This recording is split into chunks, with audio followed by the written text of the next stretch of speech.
Right, hello and welcome everybody to Crafty Crows, the August edition, an open mic extravaganza.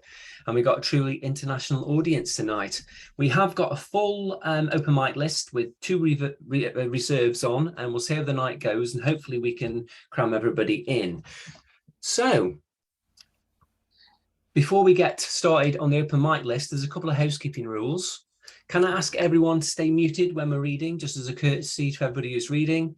And everyone will get an opportunity to unmute after each reading to give a round of applause. And we have 5 minutes allocated for each person reading tonight on the list. Please try and stay within that because we don't want to run over too much. In that, you can do one long piece or 2 or 3 smaller poems, but try and keep it within the 5 minutes. And please do post your links to any books or upcoming events in the chat. This event tonight is being recorded. It will be published on YouTube in the next couple of days. I've got 3 people with work that do not wish to be shared, so we'll be pausing the recording for them and then restarting it after those have read, obviously, because it will be classed as published in some magazines. And I think that's it. So without further ado, I'm going to kick off with one of my poems before we get onto the open mic list. And this one is called Verhaer Blooms, and it's a fond memory of a place in Andalusia in Spain called Verhaer.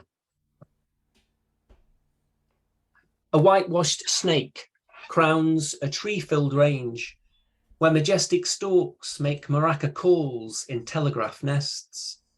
Country smells of pocketed small holdings float on dry air as a racing floral blanket tickles sandal shins, and shot coffee teases the heat and freshens the mind. A girl plucks sun-ripe fruit from an abundant tree, biting through its orange skin to peach-like softness, and smells wild bloom fanfares after heavy rains. 3 silken pips slip through juiced fingers as her eyes close to savour the taste of spring. She skips fancifully through a draped entrance. Seconds later, Latin music shakes the heated stillness, and the rich aroma of paella hastens our appetites, before saffron grains dance across impatient tongues, and an Andalusian dream is savoured like song. On the list, we have Rebecca.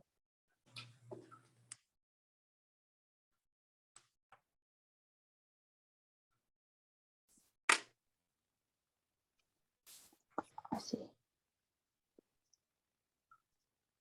On.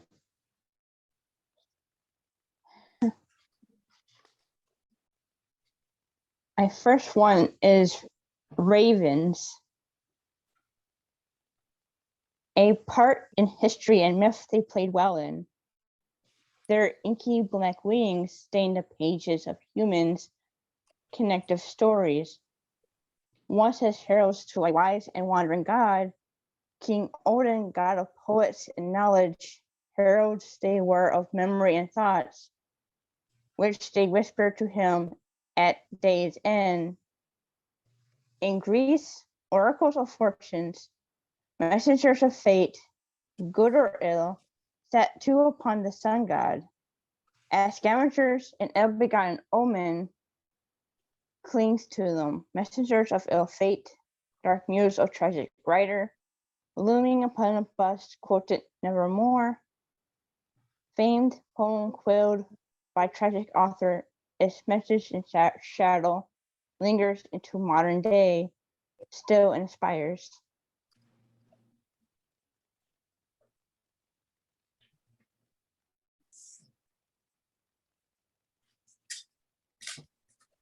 Thank you. Do you have a second poem to share with us, or is it just that one for tonight? I have maybe one. I got another one I found. Yes, please do. Please share. Okay. Thinning veil. At year's end, a veil thins, and ghostly visitors roam. Spiritual visitors of familiar bonds, visitations beyond the great divide. United, gifted of offerings, Tomfoolery abounds, playful, harmless pranks, fun after harvest, celebrating life during the darkest months, and bonfires alight, lanterns warding off mean tricksters. Jack-o'-lantern left to roam. Should have never tried to prank the devil. Others are spirits of malice, the veil also too thin to keep. Passing the threshold among the welcome dead. Mask adorned, shot lines drawn, lanterns carved may steer them away. Thank you very much. Okay, if we'd all like to mute and give a nice round of applause, please. Thank you for sharing. Thank you for coming along as well. Thank you.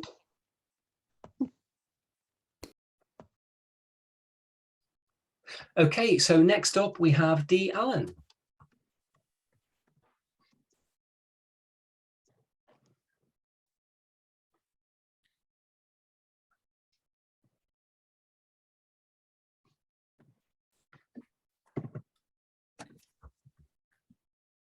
Solitude, lack of a lover, lack of children, lack of pets, lack of flatmates, lack of arguments starting out petty, lack of partition space, lack of visitors unless they're invited. Just me and my little house, 2-room inner sanctum where I could be just me. A living situation I seem condemned to and somehow prefer. That poem was called Solitude, from page 22 of the new anthology book, Dwell, Poems About Home, from South Broadway Press.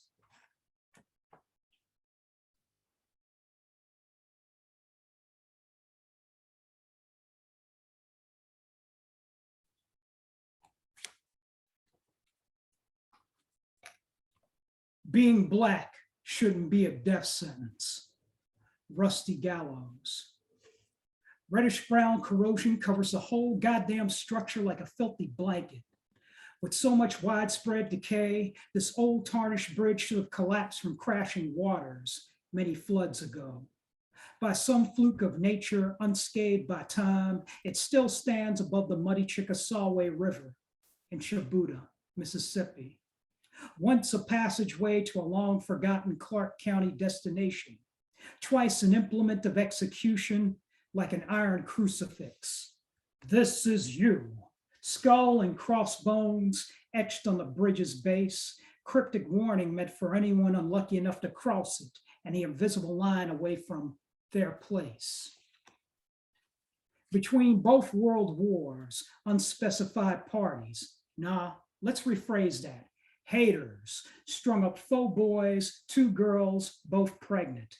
Young, Negro, and guilty of nothing. Hung from knotted ropes, tied to rusty girders like over the coursing river, like 6 black flags, sailing in the gentle southern wind. And that was the title poem to my new and 6th book, Rusty Gallows, Passages Against Hate. And the last poem is going to come from the same book. So I'm going to use the share screen feature one more time. The last one is mercifully short, 1 page, and deeply personal. This is called Fragment, 2019. I am not a religious man, not even a little.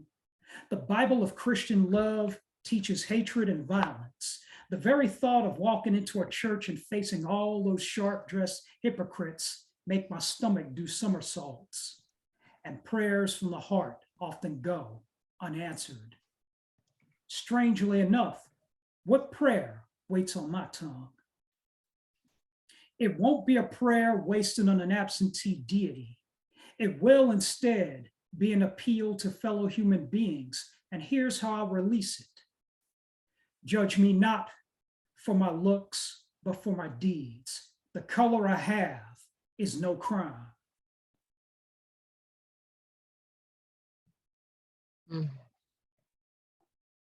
And that last poem was called Fragment 2019.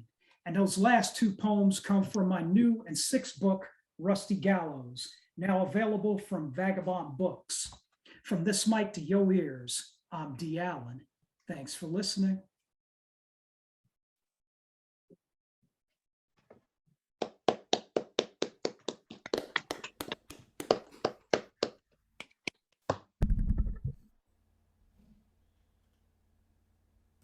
Jason, your mic's on mute.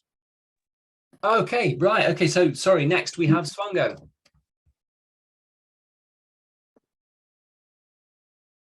Hey, good evening, everyone. Good evening. I hope everyone is doing fine wherever they are. I forgot my notebook. I wanted to recite a poem I wrote recently, but then I forgot my notebook. So I'm gonna read one poem from my first book, Trials, which is available on Amazon Kindle. It's titled Sunset. It goes something. As the sun goes down, the shadows unite. In the other hemisphere, we are touched by new light. But the sun sets for the vendors. He ain't done yet. The chips he made all day couldn't feed his son yet. Day to day, he dodges trouble, thought bubbles for ideas to lessen the trouble. Tomorrow remains a puzzle. He is living for the moment. His wife is on the board too. No energy for romance. His uncle is in hospital. They stabbed him in the alley. The shadow of death has been walking in the valley for a t-shirt of a party that he got from a rally. The man he voted for is sleeping in Parliament. The salary they get is change to these leaders, yet they still believe that change is through the leaders. The revolution was sold to the highest bidders, dribblers, and murderers. Educated brains tied within the chains of capitalistic gains. These are cannibalistic aims, humans swallowed alive, zombies, the walking dead. The sun sinks, but it will rise. We have our lows to know our highs. Someone's born when someone dies. So our prayers reach the skies. So that was a poem titled Sunset from my book, Trials. I'm going to recite a poem that amazingly, it is, forgive me for the noise, I'm sitting in class, right? Amazingly, I wrote a poem one day. I managed to memorize it and lose the original copy. So this one doesn't have a title. Lights, camera, action, let me share a perspective.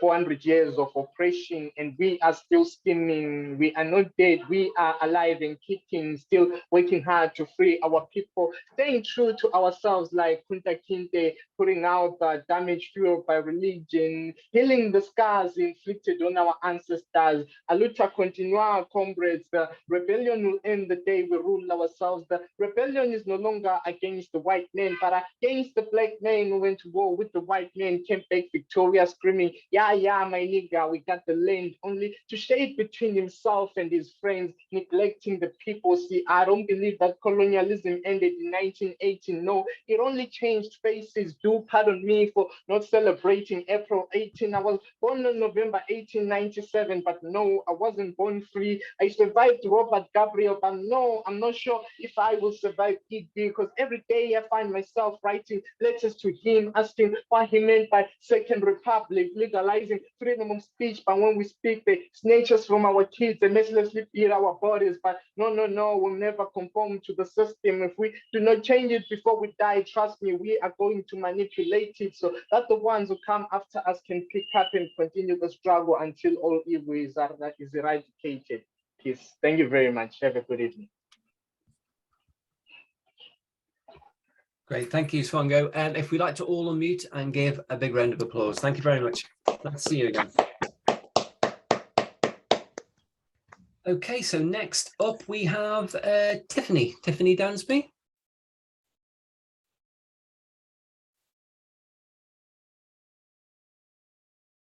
Don't think Tiffany's with us, so we go on to the next in the list, J. Rosanna.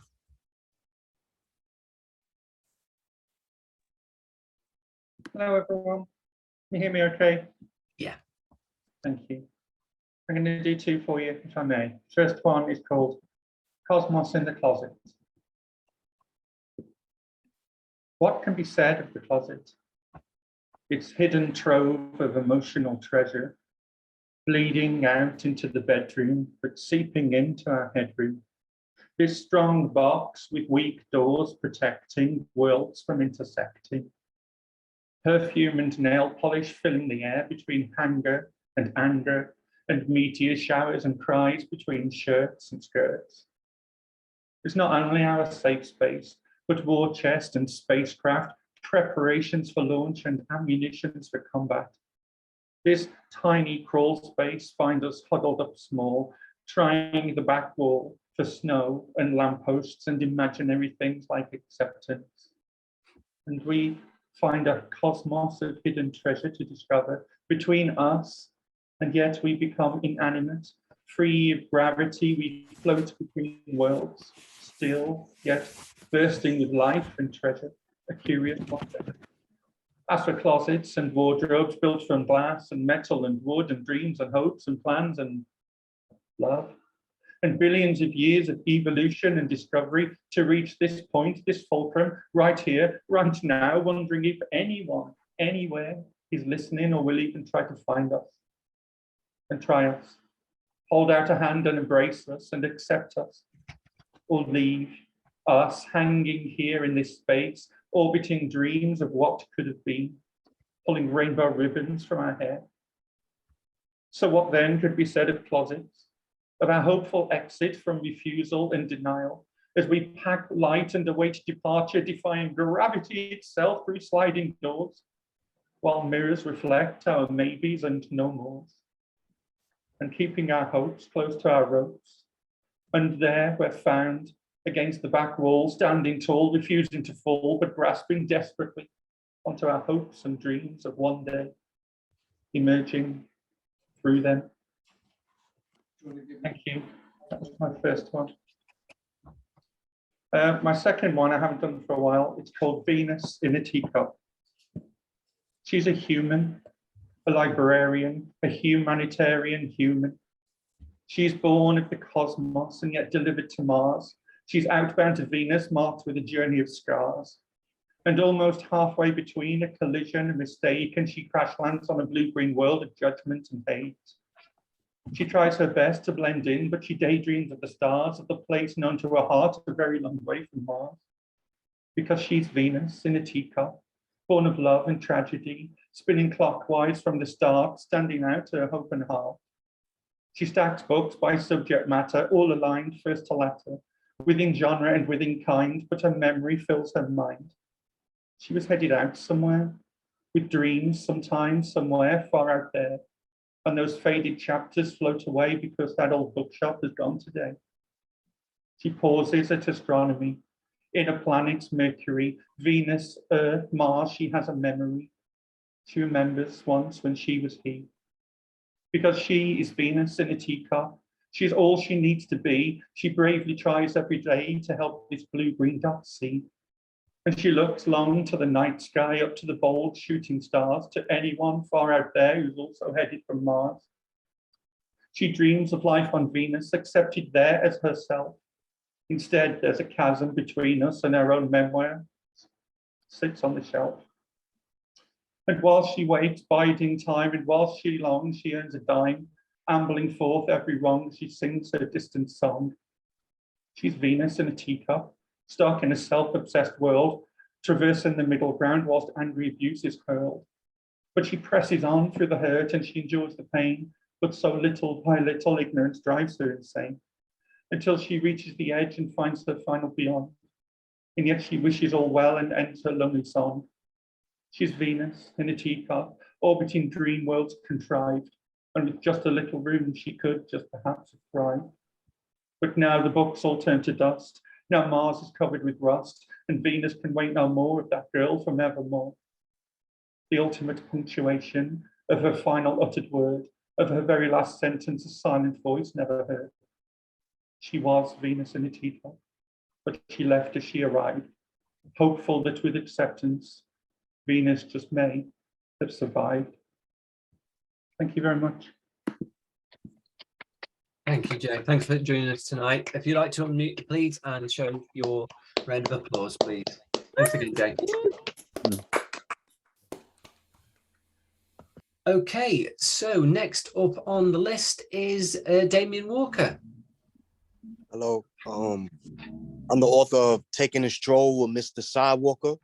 I'll be performing 2 pieces, The Big Bang and Revelations.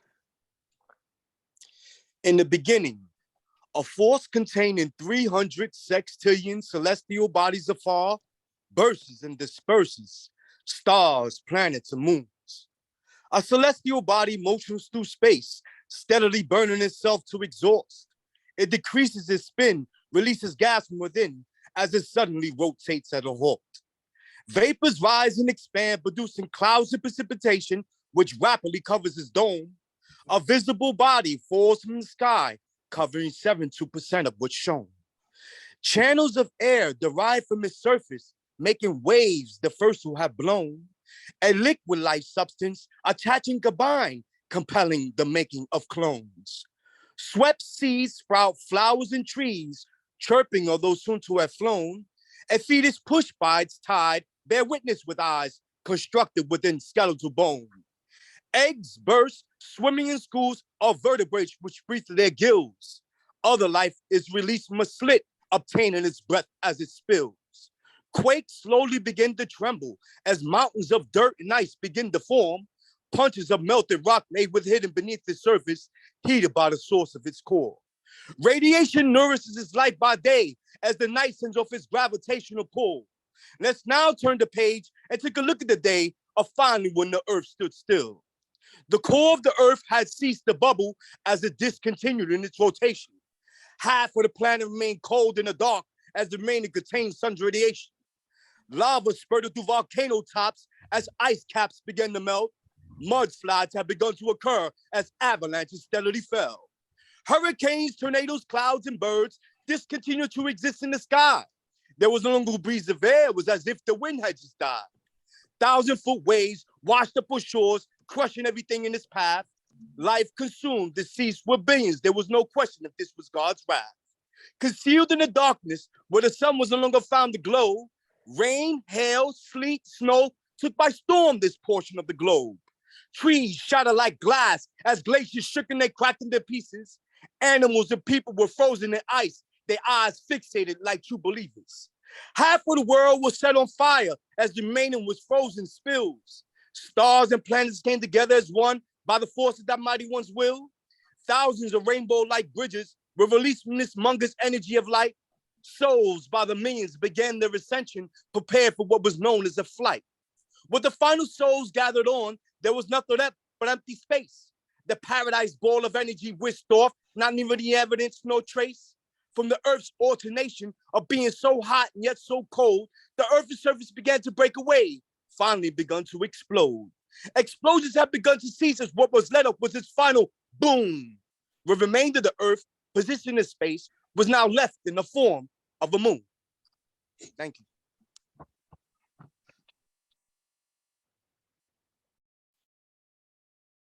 That's great. Thanks a lot, Damien. If you'd like to all on mic and show your appreciation, please. Nice big round of applause. Woo! Thank you very much. Okay, so we're running on with a bit of time left, so we can go to our first reserve, Kate Jenkinson.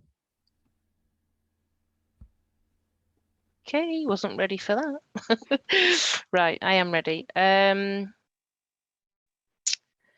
Some of you may have noticed that I have just completed a TEDx, and it has some spoken word in it. And this is in the TEDx, there's a reference to this piece.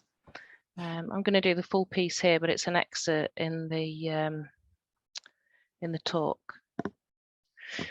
Might it be true that poetry never left you? Rather, you left it, cold, shivering, cast outside your door, disrespected and neglected as you threw off the platitudes of childhood, assuming the corporate mold of adulthood, only for you to peer through the keyhole in your later years, wondering if it was still there. And how could it be? Surely it has starved to death by now, but no. If you look closely, you will find a seed, dormant, hard-shelled, hidden under generations of undergrowth grown over your disregarded soul. Find it, water it, warm it, nourish it, embrace poetry so that it can embrace you.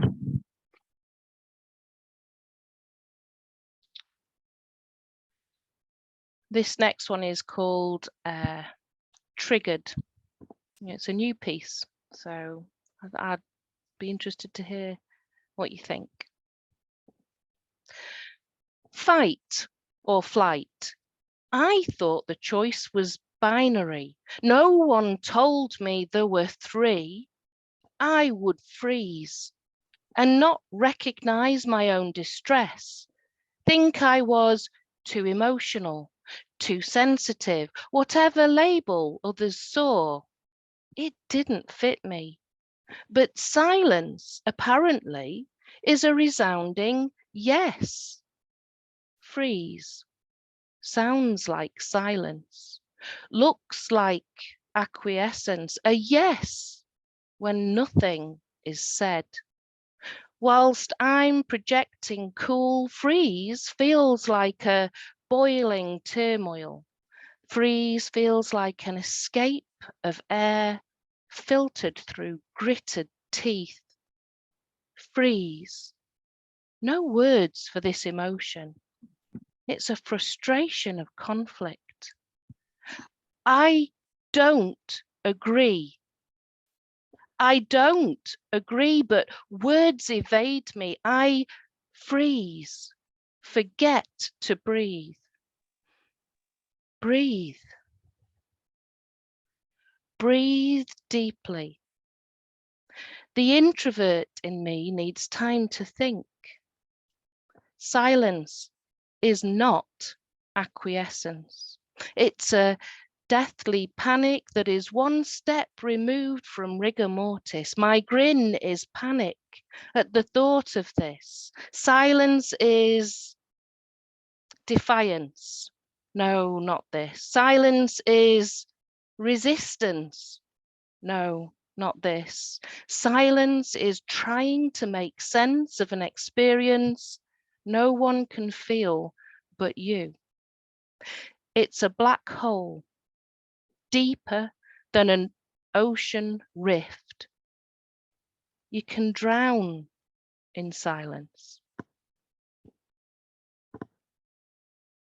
Thank you. And then a little. You got time for another one? Yeah, a little one just to finish. Right. This is about my daughter. When she was younger. You drew a rainbow just like the song, and you were told you'd drawn the rainbow wrong. You sang your own words to the famous tune and stood corrected by those who knew it better. There's always someone better than you, there to make sure you are aware, lest you believe that living life your own way is a better way to succeed. You write your own words in a poem that doesn't scan, a bit like this one. But this time there was someone there to say that, thankfully, you can. Thank you. Thanks very much, Kate. If you'd like to all unmute and show your appreciation, please. Lovely, thank you. Thanks for fitting me in, Jason. Welcome. And we still have space for reserve. So Sharon, if you'd like to read, you can come up next. All right, thank you. Jason, could you just explain the rule about recording or not recording? Yeah, sure. So basically, a lot of magazines will class any online recordings or even social media post shares as being published work. So if there's anything that you are hoping to get published, then I can just stop the recording and then start it afterwards. Okay, would you mind stop recording? Thank you. Okay, so Gary, if you'd like a space, you can go before the break. Okay.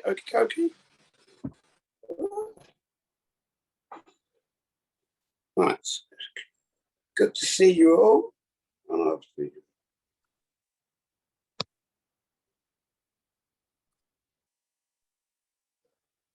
Right. Out of mind, out of sight. Out of mind, out of sight. Pizza boxes, second-hand condoms pushed under the bed, breathing like skeletons. Deaf, silent and mute, sucked into a dark vacuum. Don't talk, don't mention the truth. Death, mental annihilation. Under the mattress springs, no words of affirmation. Blinkered and blind, what is happening to humankind? Poverty, war and atrocity. How can I sleep? Breathing skeletons under me. Out of mind, out of sight. Switch to station, no dying children, no warring nations, no recrimination. Nobody watching Love Island. The carcass of the government is indecision. Out of mind, out of sight. Pizza boxes and second-hand condoms, all moral to abandon your own judgment. We must confront injustice. Where we find it with pride, if not, we'll all be breathing skeletons. We've got time for a little one.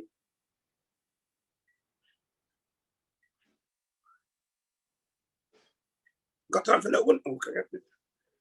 All right. Margie. Margie, come here for a minute, please. Okay. No, I just want...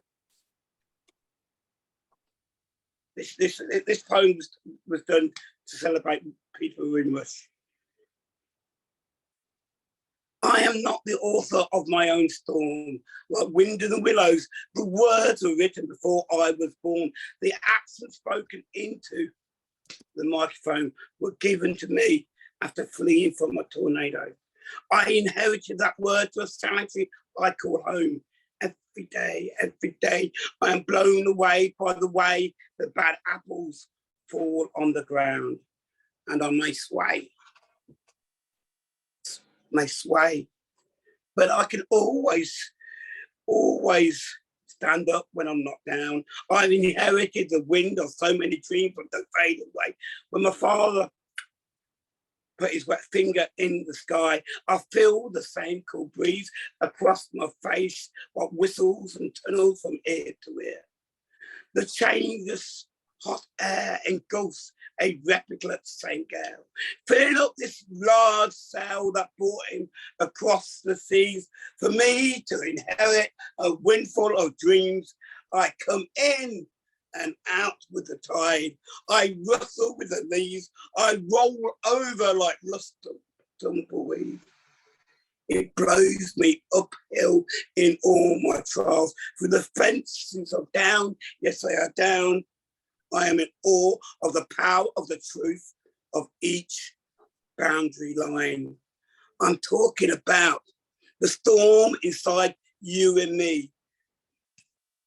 Though we get flustered and blustered, the trade winds keep on growing, non-stop huffing and puffing. The wind we have inherited will keep us all standing. Thank you. That's great, thanks. Thanks, Gary. Nice round of applause for everybody if you'd like to unmute. Thanks for closing first half. That's brilliant. Thanks for everybody that's read so far.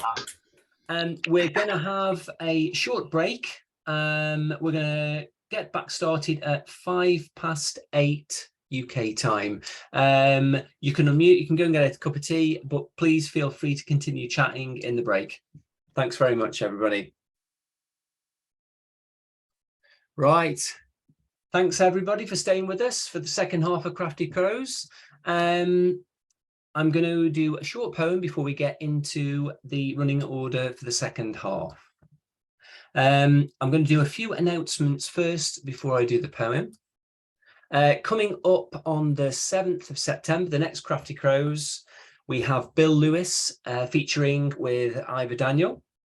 And then on the 31st of October, we have a Halloween special, a beat special called Beat the Hell Out of Halloween, with US beat influenced poets Michael Sindler and Mimi German. So there's 2 events that you can go and find the links on Facebook and book a ticket for those. Okay, right. So I'm going to kick off with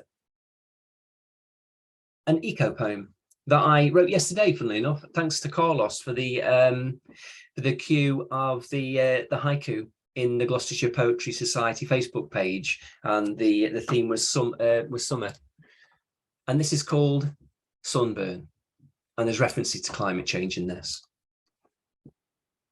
Summers scorch as politicians ostrich, and crazed Brits hound noon rays.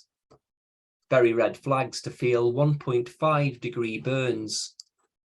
Hear them mourn about the weather.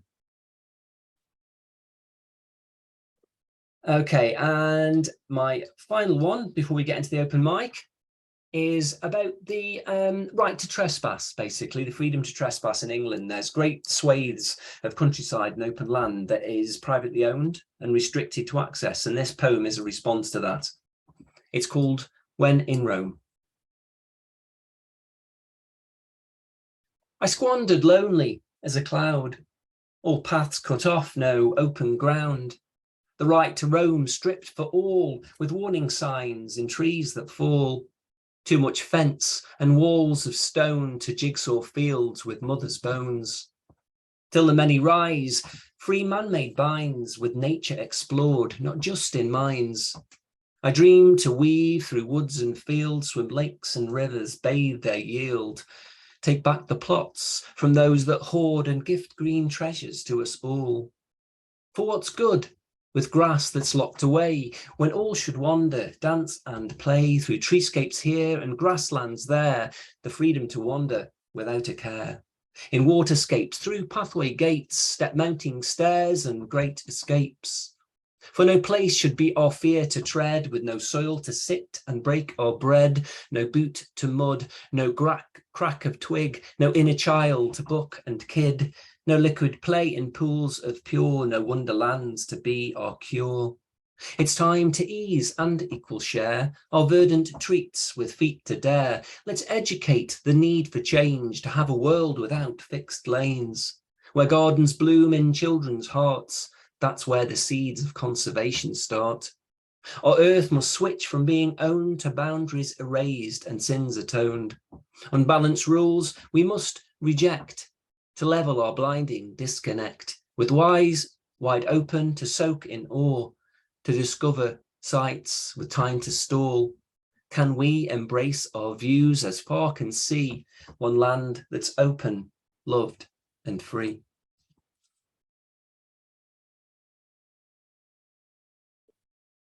Okay, so first up, thank you. Awesome. First up on our second half, we have Ron to kick us off. Thanks, Ron. Thanks, Jason. My poems. The first one is called Patterns, and it's after Keith Hudson. To dream of great interdependent wheels, to see each cog and piston turn and move and turn the next so each propels the other, cause and effect, charmed me as a child and drove my first to know how things worked. First question to Mum and Dad was how all the plumbing worked. Dad had to draw a diagram, guessing some, and on it went. My need to know, to read, to see the blueprints and the patterns grew, to know what made things tick and live.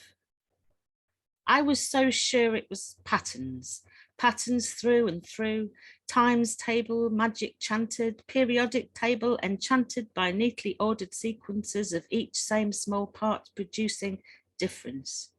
DNA helix, Fibonacci seashell, Mandelbrot fractal. Patterns, patterns dancing everywhere. When you look for patterns, there they are. till I reached 40 when all patterns fell apart, and there behind the patterns, the stunning random beauty of what is. Patterned to a point, but much more truth and magic in the real, the outlier, the actual, not neat, not part of sequence, not accounted for that simply, as science itself moved from apple to cloud of empty space crossed by random trail, the pattern only part of any tale.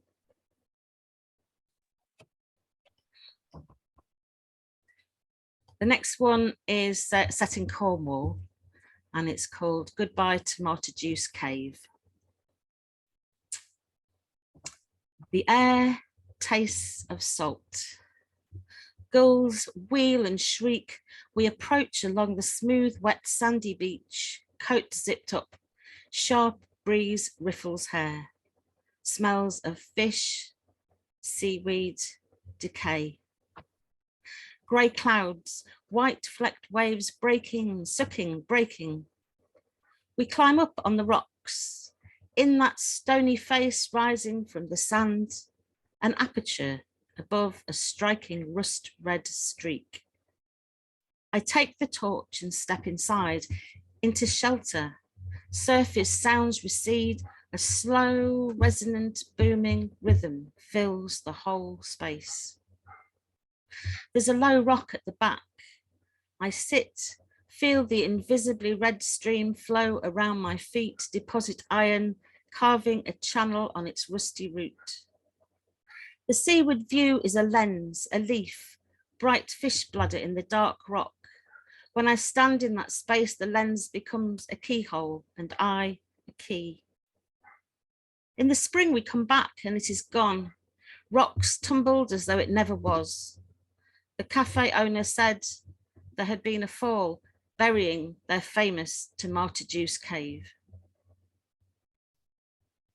Those two poems were both from my pamphlet Random Trail.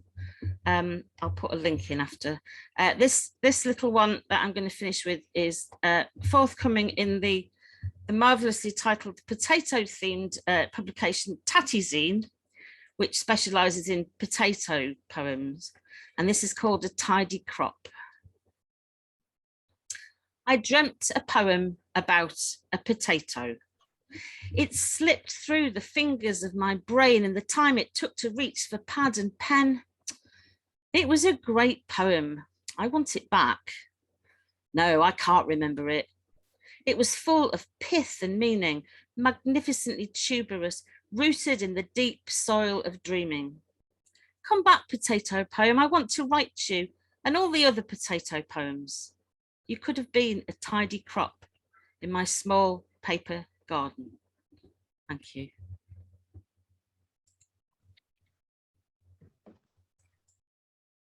Thank you, Ron. That's wonderful. Thanks for sharing and joining us tonight. If you'd like to unmute and show your appreciation, please. Okay, so next up we have Zomkonto. Thanks for joining us. Thank you so much. I'm Zomkonto. I'm from Zimbabwe.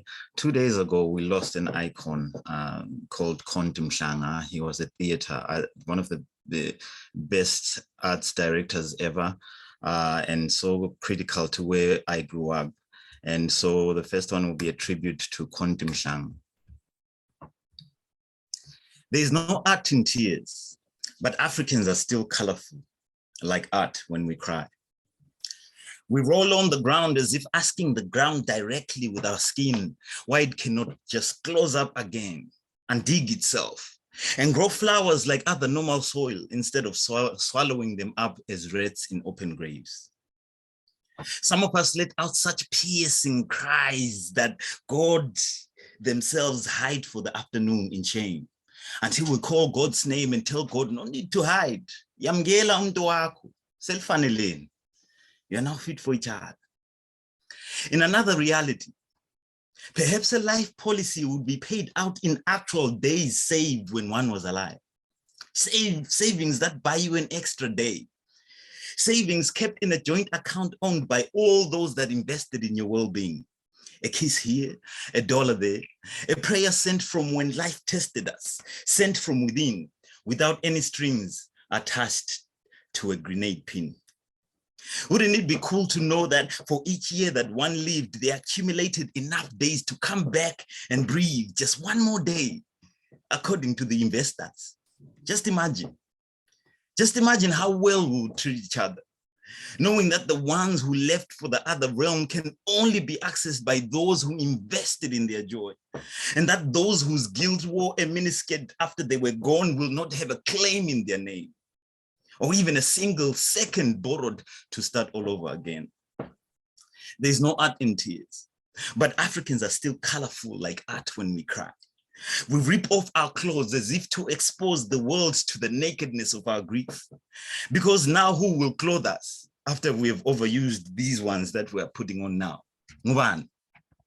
In another reality, different season, different weather, where we could get together as investors and say, today we withdraw a full day of breath for Konti Mhlanga, a full day of breath for Clive, a day to just do and say all the things we wished when they were alive, but only if we cared enough to invest. A smile here, a laugh there, a letter sent when no one else cared, a poster, a love fostered from that part of a people's soul that says love.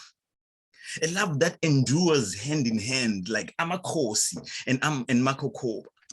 In another reality, in another theater of dreams, where every soul that a man or woman touched and changed accumulates passive income every time that person wins. So that someday should they leave and join the ancestors, we get together and remember how they touched Tawazani Mash, raised on Baya, and Rumoyo, Make TKs, Pichiata Mangete, Alosi Moyo, Pedisais Tole, Sishangu Jojo, Tonderai Piri, Chitinkosi, and many more grains of sand that passed through their hands that would put all deserts combined to shame. So we'll continue laughing. Thank you. The next one I wrote for my friend's 9-year-old daughter who turned, on July 16th, she turned 9. Your father said I should write you a poem with feathers in mind, meant to be stitched together by time into the most beautiful bird the forest could ever find. And the wonderful thing is that you get to choose whatever color the bird might be. Take your time. Because this world loves to choose colors for Black girls, right down to their favorite dress, as if someone second guessed if they needed to be blessed, not knowing that the ends of their souls are rainbows and that heaven still uses those ends as ribbons to tie presents for the most well-behaved of angels. Amani. Amani in Arabic means wish. Amani in Swahili means peace. So I wish you peace. And as parents, we always hope that our children do not learn too young why they need peace. But even then, I pray that if the world ever made you search for a peace of mind, that you remember to think only of your name, and that your mind will recognize its echo and remain calm. Be peaceful. Your father said I should write a poem made of diamond-crusted wings, and to tell you that the worst you can do is make eagles go blind when you take to the sky, but you do not be afraid to fly. Because this poem was written with feathers in mind, meant to be stitched together into the most beautiful bird that the forest could ever find. And the most wonderful thing is that you get to choose its morning song. Take your time, because this world loves to choose songs for Black girls, as if their ears cannot make out for themselves the ebony skin of melody, as if they haven't been the fortune tellers of the greatest dances to ever trap the human body and spirit. So I say, create your own music, Amani. Find your dance floor and own it. Become the lyrics to the song of your own destiny. May you shine so bright that light accidentally flows into the world around you and brightens your day. Thank you, everyone. Wonderful. Thank you very much, Nkonto. It's brilliant. You can't fail to be uplifted after that last poem. Thank you for sharing. We can all give a round of applause. Thank you. Okay, so next on the list is our very own Carlos the Unhappy. Hi there, everyone. I'm going to read 2 poems tonight, and I don't know, it might come as some surprise to find out if you know me or have heard me read before that I used to be in the British Army back in 1986, a long time ago, and this poem is the moment where things in my life changed, and it's called The Doubt. The only technical reference in it is SA-80, which was the rifle that we had at the time. Okay, so this is called The Doubt.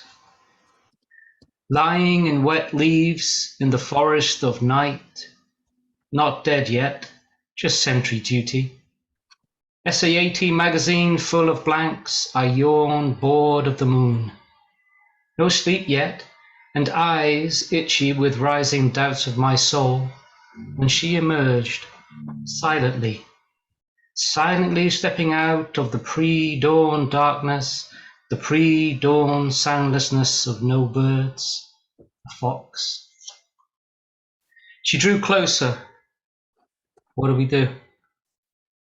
I don't know, I whispered. Just stay still. She paused, saw us, and we saw her warm breath by the cold light of that moon. Now she was close. Close enough to see the night light reflected in her dark eyes, first with caution, as if recognizing red coats moving on the hill.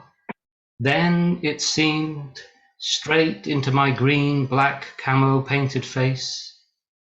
Egg white of my eyes peering back, my soul shifts, and my finger slips away from the trigger. The fox. She saw deep into my doubt, then softened with sadness, seemed to tell me I had no place here.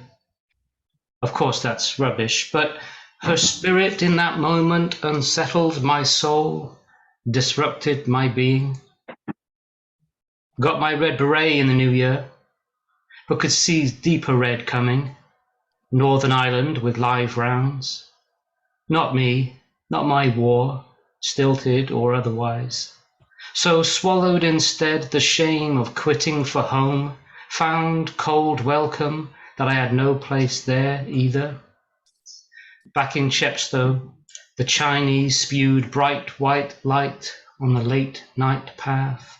Traffic lights changed their pause to slow to pause, and the moon emerged from February's dark clouding, spilled silver all across the sad, wet street. Me, drunk on loneliness, aimlessness, and waiting for no bus, I thought of her. Realized I'd made the right choice. Realized that that doubt was the point of departure. And from there I could walk into new seasons of my life, make it my own, no longer 247-99617, but free as a wandering fox, padding lonesome on dark night, illuminated by the moon, the same moon that shines now each month on my children as they sleep, and I take a father's century on their lives. Thank you. That's the first one. Someone's got mic'd up. Could you have a check your mics, please? I think it's Sharon, perhaps. Thank you. So the second one, this one is called, it's shorter, you'd be pleased to hear. This is called The Short Descent, and it goes like this. Oh, and it's going to reference Gerard Manley Hopkins. Flowers on a grave die, water in the sky gathers to cloud, choral silence, vespers of the air. Stars, ambassadors of the universe, remind us we are alive to see them. They shine to deliver us this loving consolation that dear oblivion waits without judgment, waits to catch our brilliant inconsequentialities. The moon, our white standard, shines white, a soft white, softer than the blinding white light that created us all. She appears each month, helpless against the loneliness in each of us. She watches, but nothing more. No bliss to be blessed with, as we bury our friends, and the next day set off to work. And the wind hover, she, as perfect as all creation, still floats on the air, tells us we can either fly or fall in this long life, our short descent. Thank you. Thank you, Carlos. That was great. Thanks very much. If you'd like to all unmute and give a round of applause, please. Thanks again, Carlos. That was lovely. Beautiful. Beautiful. Okay. So, following on, we have Marilyn next. Thank you.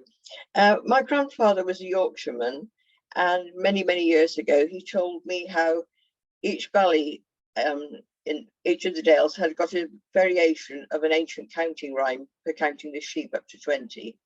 And I thought about it recently, and I thought, well, it's got to go in a poem somewhere. And what better than an old man at the end of his life facing dementia? The shepherd's two-pocket abacus. Numbers crowd my mouth. Spiny imps pecking, stabbing, beating hard wings against my lips, demanding release. Yan, tan, tether, feather. Bright orange voices, strident, invasive. You're not making any sense, Father. They're reading my world with blind eyes. I count my sheep in the voice of the dales, one pebble per score, moved from pocket to pocket. Stop talking gibberish, Dad. I bind their mouths with birdsong and raindrops. Keep counting. Pip, Azza, Cesar, Akka. Balls fall like dominoes. Spit stone as I soar skyward in a cloud of red shank, curlew, merlin, and skylarks. Hunter, Dick, Yanadick. Time sloshes like soapy water in the plastic bowl. Warm seas burst through lytic limestone hills, soft and rounded like a young lamb's back. A gallop of glaciers, then Swelldale Valley succumbs, grows vertical walls, is dressed in sheep. I pull the membrane from a newborn lamb, rub it with straw, offer it to the ewe. Tanadic. A plastic feeder cup rammed between my teeth, attempts to drown the numbers in lukewarm tea.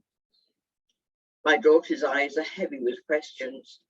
Owls have eaten the answers. Only numbers stay true. Tetheridic, Metheridic, Bumfit.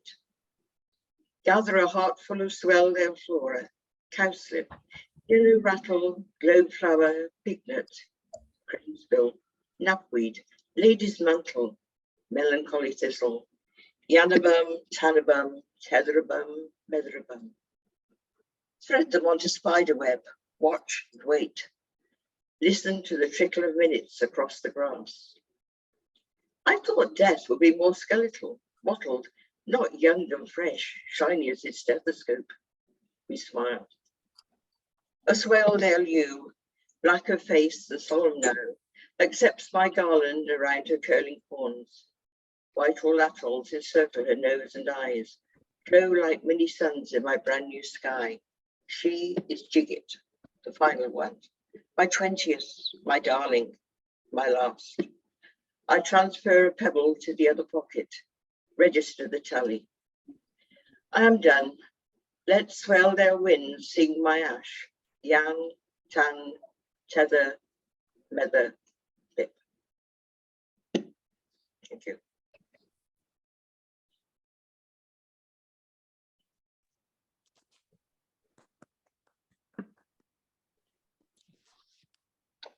Have I got time for another one? You have indeed, yeah. Right. It's a short one. It's from my book, Deciphering the Maze, which is about coping with cancer. On hold. Remission is such a dull word. It lies limply on the tongue, a slow puncture word, hissing motes of meaning by apologetic, imperceptible degrees to pinch and prick my understanding, before settling softly and silently like flakes in a snow globe. A total anticlimax. I craft a den of duvet and pillows, burrow into the unfamiliar luxury of sleep. Marching bands and fireworks can wait. Thank you. Thank you very much, Marilyn. If you'd like to all unmute and give a nice round of applause, please. Beautiful writing. Thank you very much indeed. Okay, so next up we have Rihanna Levy. Hello, thank you very much. So I'll do 3 poems. So this first one is called See Better Things. Never was it understood the duality of tears in the soul that fell on stood up hairs and lines on skin. What was once seen to be cannot visually bleed. This heartbreak floods the muscles differently. Pulsing cotton strings dyed in daredevil red. Is this what you wanted when you pray for my break? Growth finds its way in daffodil-scented rose, scratched by own fears, dreams, inquiries. Underlining peeling mesh reveals its best. It just takes a sun ray noticing the potential in its grounded roots beneath bare feet, stepping away from shoes. I wish you the best, in search for solutions to a lifelong quest that you seek but regretfully cannot see. I hope you see me from swamped sidelines that pierce into my legs and prevent me from saving you from thorns that you walk on willingly. I wish you the best as you speak vocabulary of fiercely articulated shattered glass, taking another step over and over and over again towards beckoning whispers by the tongues of seers. Thank you. So this next one is called Goddess of Amphitrite. Diluted current of security, a sea of purity. Water as oxygen, cascaded palms to feel the glory of a sandy floor. It snaps against deluxe rocks, a blue dye knife with foolproof perception. This sea will not tolerate any deception. She coddles those living, expresses disregard for disrespect. Her turquoise beauty will not be shunned. Her waves will transport skies. Waltzes with moon and sun in equal measure. To be friends with the sea is the ultimate pleasure. Any rage will erupt in uncomfortable sighs. Storms are commended at her command. We are her guests, but definitely not her rulers. Be sure to embrace her aura. Thank you. And then the final one that I'm doing tonight is called Rosé Person. There's a splinter in my toe that stubbornly refuses to go as I sink into wooden flooring, absorbed into an unwitnessed abode. Gazed upon by a growling crow that sweats from its feathered gown onto my unsuspecting brow. Is this how we grow? Pushing ourselves sideways into toxicity to compactly perfect the shapes accepted in this world. It's not right, and alas, I am so tired. I have no intention of wanting perfection. See me as a bloody glass of rosé wine, sweet and sour, magnifying electric emotion. Showering in specks of rain water that drip drops from seeping and constructed ceilings. I am not perfection, but I am infatuated with this rosé permed evolution. Thank you very much, everyone. Thank you, Rihanna. Thank you so much. And I posted in the chat, but Rihanna is the Worcestershire Poet Laureate. So thanks very much for coming along. I'll give you all unmute and give a round of applause, please. Okay, so next up is Deborah. Hi.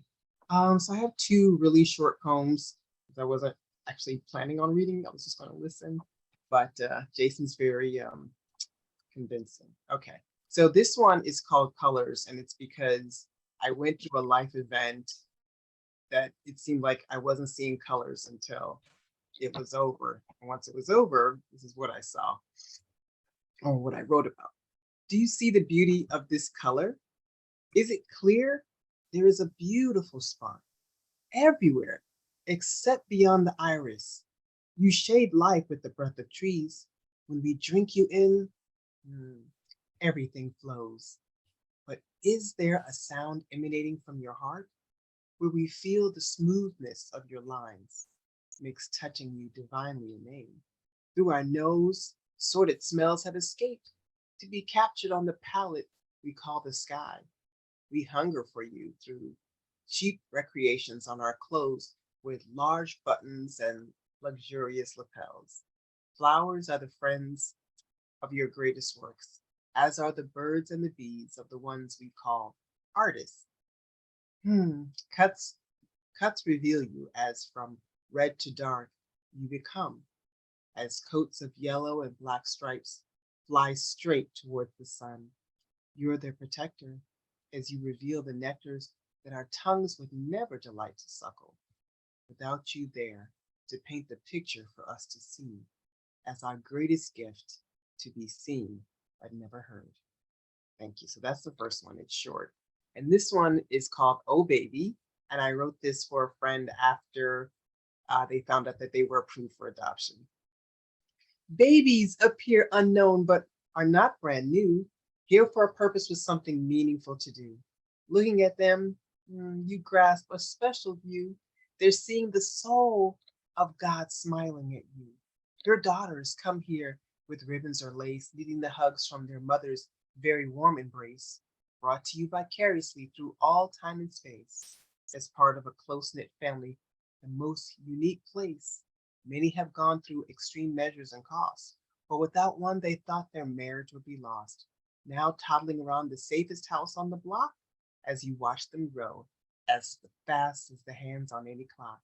Some little ones become sons selected by their daddy and mommy, given special names with shorter versions, such as Tommy, living with love because they were their parents' special option, because children are divine, whether they come naturally or through adoption. Thank you. My friend loved this poem, by the way. Thank you so much for sharing, Deborah. Okay, well, all need to show your appreciation, please. Please come again as well. Thank you. Okay, so we've managed to fit in another name tonight because we have a bit more time. So Dr. Dina, if you'd like to go next, please. Thank you so much. I'm totally new to this group, so thanks for allowing me to read two quick short poems.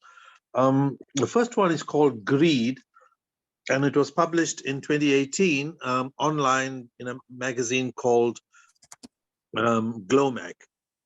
How much do they need? How much must they steal? How many people must go without? How many people must experience pain and suffering so that they can have too much? By the way, I'm from Durban in South Africa. Right, the next one, and I was introduced to your group by Prasanna K. Kumar from India. He runs something called Fertile Brains. Okay, the last one is called Imagine a World. It's a tribute to the people of the Ukraine and Russia.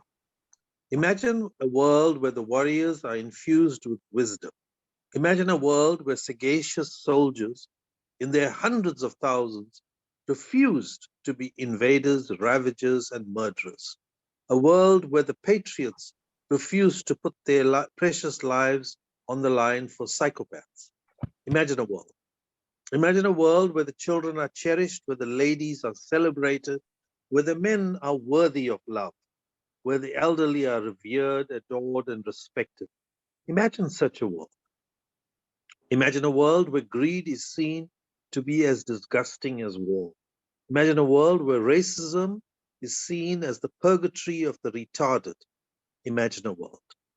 Imagine a world where the ashamed bigots realize that they reek with the stench of the irrational. Imagine a world where arrogance is the arena of the absurd. Imagine a world. Imagine a world where all may see the divine in diverse cultures, and eclectic music plays a symphony of love in our spirits. Imagine a world where the fiends are subjected to justice. Imagine a world where the traitors are ashamed and the sweetness of the soul is saved. Imagine a world where the dreams of Gandhi, King, and Mandela are not dreams. Imagine a world. Imagine a world. Imagine a world. Thank you. Nice, nice. That's beautiful, very hopeful, beautiful. Do you have time for one more, Dina? All right, I'm going to just give you a quick excerpt from a poem called Homemakers. It's a tribute to the ladies who nurtured us during apartheid and how they managed to keep homes together in the thick of that conflict. They were homemakers, never home wreckers, the ladies of my childhood. They nurtured everything, children, flowers, gardens, homes, even errant husbands. Ah, the ladies. Their benign wisdom ensured that everything blossomed. They wasted nothing, they valued everybody. Sari-clad goddesses, they understood our weaknesses. They helped us overcome our silliness. They loved us no matter what. They accepted us, wanted us, needed us, never undermined us, no matter what. They sustained us while everywhere, along with the respect they gave us, we knew legal rejection, rudeness, and racism. Their elegance matched the dignity of their homes, homes which knew the impermanence inflicted upon them by the Apartheid Group Areas Act. They never denied you sustenance, biryani, vada, pavaso, and roti. We knew their love, their loyalty, their reliability, their caring, and their victuals. They helped their families survive every torment, every hell. They stood resolute like the Drakensberg, an anchor of hope against the evil racist decrees and terrible legal racist earthquake which shattered so many communities. Ah, our ladies, they did not desert us when we were being destroyed. They did not flee with their children. They stood unbroken with us. We helped each other survive. Ah, our ladies, they were our pride, our honor, and our joy. They knew we're proud of their heritage. They were like stone to temptation. Petite, they held the honor of their people in the palms of their small, delicate hands, and they filled us with great pride. Thank you. Thank you, Dr. Dina. And if we could all unmute and show our appreciation to you. Well, great to see you with us, and hopefully you can come back next time. Thank you. Thank you. Right. Okay. Right, Gerald, I'll just stop the recording. I've now added a very short poem and an extract from one for a particular reason, which I'll come to in a minute. I have as well, again, posted the Facebook event page for my go in the chat. I'd love to see you there. And whatever that noise is, shut up! Yeah, the sound is, we can't hear Clive very well. We can hear someone typing. I bet it's Carlos. That's me, sorry, yeah. You are fined £2,000. Clive, you're very quiet as well. I don't know why. Quiet, yes. Yeah. Hang on a minute, is that better? Yay. Yeah, I put my mic on the floor because it was like... Anyway, whatever reason. Okay, so I'm going to start with one short poem, very short poem to start with, then an extract, and then the one I was going to do, and I thought it was just a one poem thing. So, the short one. And this was actually inspired a little bit by reading the collection of Hovis Presley. And he's got a lot of poems in this sort of style in the book, and they just amused me. So, yeah, it's called Water State of Affairs. I've got a goldfish in a bowl. I've got a frog in the pond. I've got a barge on the canal, and that dinghy belongs to me. But because of the state of my boat race, there are not many fish in the sea. So that's that one. The next one, it's actually a rubbish poem. It was written for a theme, and Zancanto recently posted about a word that is the word for fear of long words. And I actually said to him, oh, I've got a poem with that word in it. And I don't think he believed me, so he wanted to hear it. So I can't do the whole thing because it's too long and I wouldn't be able to do the one I want to do. This is an extract, is the beginning of the poem up to the point where I use that word. And it was actually for a theme of loop. So that's where the beginning comes from. The theme of loop got me thinking, what does the word mean to me? Do I have the ability to write a poem on this theme? Keep it clean, nothing obscene that could offend a sensitive being. I don't know. I offend some people just by breathing. But they're fucking bastards. Oh, sorry, did that slip out? Anyway, loop. Maybe it's an acronym. Why isn't acronym an acronym? Or is it? Why is fear of long words known as hippopotamonstrosis quipedaliophobia? What sort of sadistic bastard thought hippopotamonstrosis quipedaliophobia was a suitable word for a fear of long words? I'm shaking, I tell you, traumatised. Ah! So yeah, so I really did use that word. So okay, back to the less serious, or more serious, or whatever. Now, I know we're not all based in the UK, but those of us that are, I know we're all, and some of you have heard this, but some of you haven't. So I know we're all desperately upset that our glorious leader has resigned, having done such a good job. But we are happy that at least he can carry on until we're landed with Liz Thrush or Sticky Ballsack. And this is a commercial break for those of you who are mourning the demise of the great man. Are you missing the halcyon days of the Johnson Premiership, which brought deliverance of a glorious Brexit with all its well-documented benefits? The lies, the scandal, the corruption, the frequent, inappropriate seminal eruption. Do you wake up crying he was stabbed in the back by Sajid Javid and Rishi Sunak? Do you look at the possible successors and forgive the big dog his excesses? If so, you need the Boris Johnson doll, made in the sweatshops that make Boris lol, the likeness to our legendary leader, the lecherous, sex-crazed, dirty bleed. Sorry, the man of many a daughter and many a son, who got an oven-ready Brexit done, is uncanny. Buy one for your racist granny.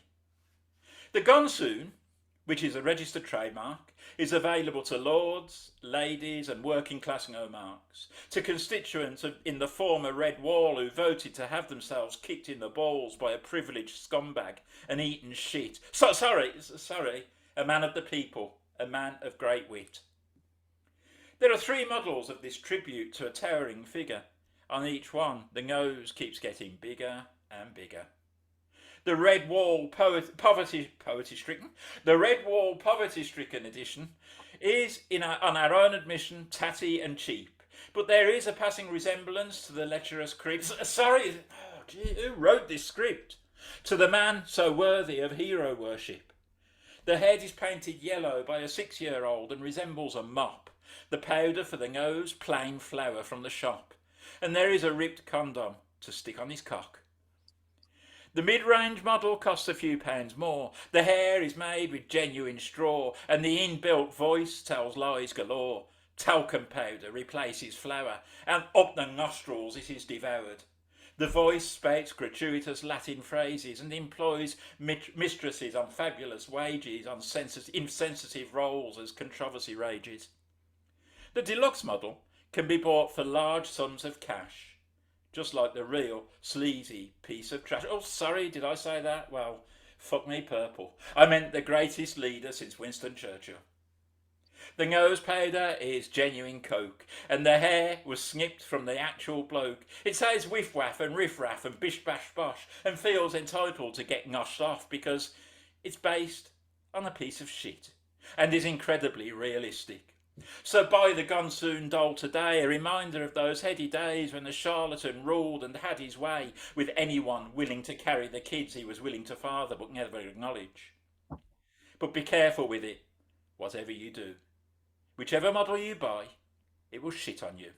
And if you ever have toys for your... If ever your toys should have a party, don't let the bastard get too close to Barbie. Thank you very much. And that is why they always put me on last, because they're always frightened of what I'm going to say. If nobody wants to follow you, Clive. Yeah, right. Clive is our regular political correspondent, by the way. So Thank you for the poem, Drew. I appreciate that you followed up. Thank you Poetry so Stricken much should to definitely be everybody. part of Clive's poem permanently now. Poetry Stricken line, yeah, brilliant. And have we all done a group round of applause for Clive? I don't think we have. Everyone on mute. Cheers, Clive. Right, thanks very much for everybody coming. It's been a truly international group of poets tonight. Thank you so much for listening and for performing. We'd love to see all the new faces come back next month on the 7th of September for Crafty Crows. There's links in the chat. We can go to the Gloucestershire Poetry Society.com or our Facebook group. The link is already in there, and find out about our Facebook community, take part in that and share, and also to come to our next events. So that leaves me to say thank you so much for everybody, and to stay safe and good night. Thank you.